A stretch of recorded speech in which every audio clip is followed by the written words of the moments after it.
देसी आदमी हूँ भैया। हाँ कोई ऐसी मत करियो, ना मैं लेता ना कुछ।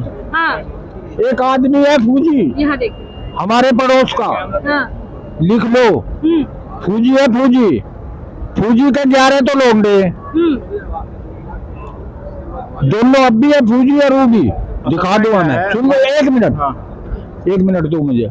11 तो लड़के हैं, हाँ 11 के 44 है लौंडे हाँ और 23 है लड़की। हाँ और दादा भी जिंदा है और पोची भी जिंदी है। सारे एक टाइम इस टाइम 56 आदमियों का एक चूल्हे पर रोटी है।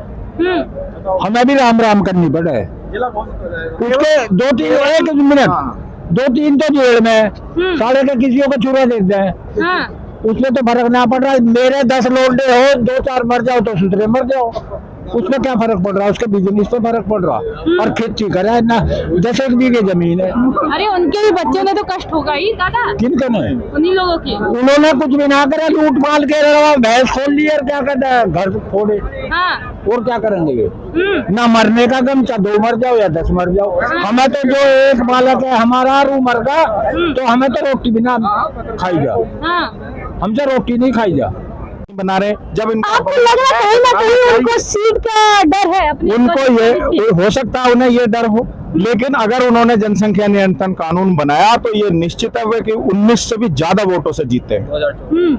हर हमारे जो बहुसंख्यक समाज है उसका एक एक आदमी ये चाहता है कि जनसंख्या नियंत्रण कानून जल्दी से जल्दी लागू हो। इसमें देरी नहीं होनी चाहिए। जो ये 9 साल देरी हुई है ये बहुत देश के लिए गलत हुआ है, ऐसा नहीं होना चाहिए था। ये तो प्रधानमंत्री को पहली जब इनकी सरकार आई थी तभी बना देना चाहिए। योगी सरकार ने 3 साल पहले बोला था कि हम उत्तर प्रदेश में 2 चाइल्ड पॉलिसी का वो करेंगे और जितने 3 बच्चे होंगे उन्हें गवर्नमेंट जॉब नहीं देंगे, पर ये अब लेकिन वो कर नहीं पाए ना, वो कर नहीं पाए। हाँ, लेकिन उनकी पॉलिसी में भी एक दिक्कत थी।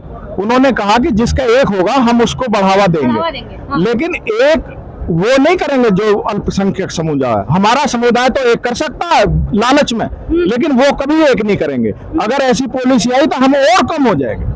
अच्छा। हाँ, फिर तो कोई 2 करेगा ही नहीं। सब ये चाहेंगे भाई मेरे की सरकारी नौकरी लगे, फिर तो एक पे ही रुक जाएंगे सब लोग। अच्छा। हाँ, वो नौकरी आप क्या चाहते हो, क्या कार्रवाई?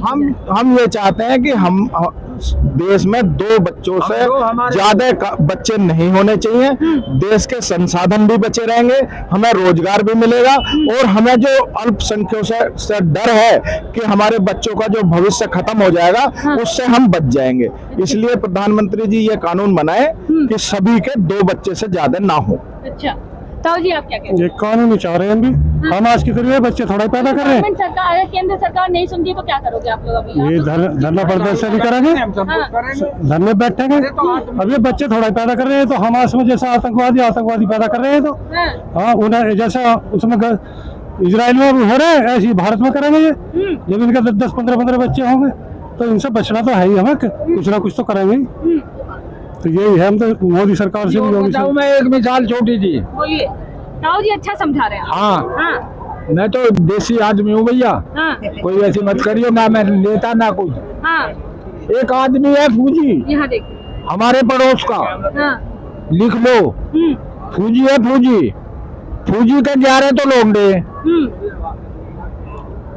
दोनों अब भी है, फौजी और वो भी। दिखा दो हमें, सुन लो 1 मिनट, 1 मिनट दो मुझे। 11 तो लड़के हैं, 11 के 44 है लौंडे और 23 है लड़की। और दादा भी जिंदा है और पोची भी जिंदी है। सारे एक टाइम इस टाइम 56 आदमियों का एक चूल्हे पर रोटी है। हमें भी राम राम करनी पड़े। उसके 2-3 1 मिनट 2-3 तो जेल में, सारे के किसियों को चूरा देते हैं। उसमें तो फर्क ना पड़ रहा है। मेरे 10 लोंडे हो, 2-4 मर जाओ तो सुधरे मर जाओ, उसमें क्या फर्क पड़ रहा है? उसके बिजनेस पे फर्क पड़ रहा। और खेती करे ना, 10 बीघे जमीन है। अरे उनके भी बच्चों ने तो कष्ट होगा ही दादा। किनके ने? उन्हीं लोगों की। उन्होंने कुछ भी ना करा, लूट माल के भैंस खोल ली और क्या कहता है घर फोड़े। और क्या करेंगे ये?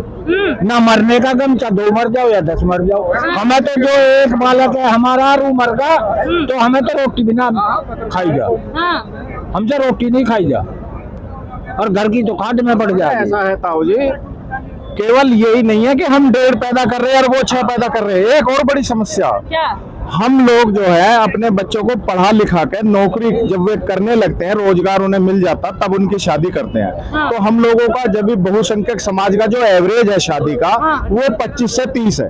25 में, 27 में, 28 में, 30 में वो शादी करते हैं। तो कोई भी 30 वर्ष की उम्र में शादी करने वाला 6 बच्चे या 8 बच्चे पैदा नहीं कर सकता। वे लोग 18 साल में शादी कर देते हैं। जब हमारे बच्चों की शादी होती है तब तक तो उनके 6-7 बच्चे पैदा हो चुके होते हैं। हाँ। ये सबसे बड़ी समस्या है। अब मैं आपको एक उदाहरण दूं, एक हमारे गांव में मेरा साथी था, हाँ, उसके 7 बच्चे थे, 7 की शादी हो गई। मैं उसके 7 बच्चों की शादी में शामिल हुआ क्योंकि मेरे साथ पढ़ा था। मेरे अब 4 साल की पोती है और उसके पोते की शादी हुई है अब, यानी एक पीढ़ी पहले निकल चुका वो। इसी तरह वो समाज पूरा का पूरा, मतलब 6 तो कर ही रहा पैदा, लेकिन एक पीढ़ी हमसे आगे निकल चुके, यानी हमारी 2 पीढ़ी होंगी, उनकी 3 तैयार हो जाएंगी। इसलिए ये लगता अभी ऐसा नहीं है, लेकिन वास्तव में जो सब हम गांव अब घूमे हैं, हमने देखा। हम एक गांव में गए खंडरावली में, वहां एक ताऊ जी मिले, वो 25 वर्ष पहले प्रधान थे। तो उन्होंने बताया कि 25 वर्ष पहले जब मैं प्रधान था तो 350 वोट हिंदुओं की थी, 350 मुसलमानों की, लेकिन आज 300 वोट हिंदुओं की है और 2250 वोट मुसलमानों की है। सबसे बड़ी दिक्कत यह है, विस्फोटक स्थिति होने जा रही है देश की बहुत ज्यादा, जो अभी इन लोगों को नहीं पता, क्योंकि शहरों में लोग आ रहे हैं गांव से निकल के, और गांवों की स्थिति बहुत खराब हो चुकी है। वहां से वहां जो बहुसंख्यक समाज है वो बहुत ज्यादा नीचे जा रहा है। आपको तो मुसलमानों से है कि उन लोगों पे इसलिए है क्योंकि वो समाज जब ज्यादा हो जाता है तो वो हमें रहने नहीं देता। हाँ। कश्मीर की तरह हमें मार डर है, लगा देता। आपको डर है। हमें ये डर है कि वो उनके जो बच्चे होंगे उनमें से कुछ ऐसे हो जाएंगे। सरकार को ये डर है, अगर मैंने ये पॉलिसी ला दिया तो कहीं मेरे वोट न गड़बड़ है। सरकार को डर गलत है। हाँ। अगर वो ये पॉलिसी लाए तो 19 से भी ज्यादा वोटों से जीतेंगे। हाँ। पूरा का पूरा जो बहुसंख्यक समाज है इन्हें वोट देगा। इन्हें लालच है कि ये जो पसमानदा मुसलमान है, फलाने हैं, शायद ये तुम्हें वोट देते। मैं गारंटी लेता हूं कि उस समाज का एक वोट भी अगर इस कमल के फूल पे लग जाए